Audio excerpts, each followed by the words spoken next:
अपने मन में मैं सदा कहता हूं, ये दो धारणाएं जिंदगी की सबसे अपशगुन हैं।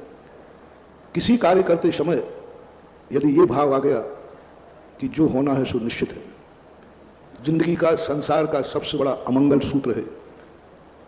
जैसे ही तुम्हारे मन में ये भाव आएगा, बस उसी दिन से तुम्हारा डाउनफॉल चालू हो जाए, उसी दिन से विनाश चालू हो जाएगा। दूसरा पॉइंट जो भारत में चलता है, जो कुछ हो रहा है भगवान की मर्जी से होगा। ये दुनिया भगवान की मर्जी से चलती है, ये जिंदगी का सबसे अशुभ वाक्य है।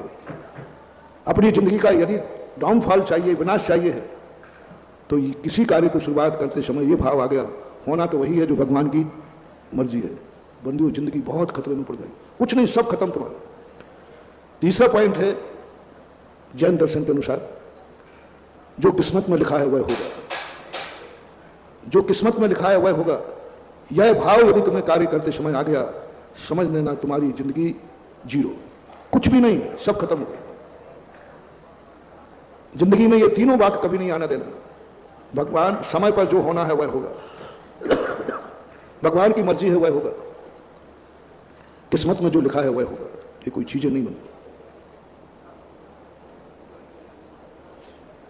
भगवान कोई मुनीम नहीं, भगवान कोई वर्कर नहीं है जो दुनिया की तुम्हारी जिंदगी के कार्य करता रहे। समय में कुछ नहीं होता, समय एक घड़ी है जो मात्र एक इंडिकेटर है, मात्र एक संकेत है, और किस्मत कोई चीज होती नहीं।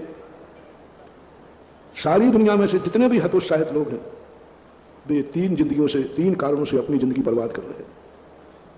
ये कभी पुरुषार्थ नहीं करेंगे। एक वर्ग था हमारे यहां जिन्होंने बड़ा स्वाध्याय करते थे, जिन्हें आप लोग कंजाइस्ट कहते हैं। उन्होंने नियतवाद का नारा लगाया, जो होना है वह निश्चित है। इसका परिणाम ये निकला कि आज तक उनके संप्रदाय में, उनके विचारों में एक ने भी मुनि बनने का भाव नहीं किया, वृत्ति बनने का भाव नहीं किया, त्याग करने का भाव नहीं है, क्योंकि उनकी धारणा बन गई जो होना है सो, और जिस दिन हमारा नियत हो जाएगा हम बन जाएंगे। मात्र एक कारण है उनके यहां। लोगों ने पूछा कि महाराज ये लोग इतने स्वाध्यायशील होकर के चारित्र की तरफ क्यों नहीं बढ़ते, पुरुषार्थ क्यों नहीं करते? मैंने उनकी पूरी मनोवैज्ञानिक थ्योरी का अध्ययन किया। मात्र एक कारण है कि वो नियतवाद को मानते हैं।